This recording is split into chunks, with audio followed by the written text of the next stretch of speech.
ঝিমনিদের বাড়ি এসেছি পুজোতে। এখানে একটা আশ্রম আছে। আমি আর মা মিলে বিকেলে ঘুরতে এসেছি। আশ্রমে একটা মন্দিরও আছে, ভিতরে রাধাকৃষ্ণ আর মা কালীর মূর্তি রাখা আছে। আশ্রমে একটা পুকুর আছে, চারিদিকে অনেক গাছ লাগিয়েছে। চলো, এখানে কি কি গাছ আছে তোমাদের ঘুরিয়ে দেখাই। এই ফুলগুলো সাদা সাদা, কিছুটা কাঠগোলাপের মতো দেখতে, কিন্তু কাঠগোলাপ নয় এটা। এত সুন্দর দেখতে ফুলটা, আমি দুটো তুললাম। তোমরা যদি এই ফুলটার নাম জানো কমেন্টে অবশ্যই বলো। এছাড়াও আছে কি সুন্দর সাদা জবা, আর একটা ছিল গোলাপি বড় জবা। এই ফুলটার নাম নাকি দুর্গা জবা। আবার দেখলাম এখানে আখ গাছও লাগিয়েছে। এই একটা গাছ ভর্তি লাল লাল ফুল ছিল। এই ফুলটাও একটা তুলেছি। এখানে একটা কাঠগোলাপের গাছ ছিল, ফুল ছিল না একটাও। নিচে শুকনো একটা ফুল পড়েছিল। কাঠগোলাপ আমার অত্যন্ত পছন্দের একটা ফুল।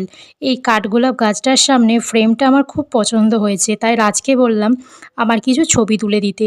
এই ছবিগুলো তোমরা আমার সোশ্যাল মিডিয়াতে পোস্ট করা আছে, চাইলে দেখে আসতে পারো। আমি বাড়ি আসার সময় কাঠগোলাপের একটা ডালও এনেছি বাড়িতে বসাবো বলে।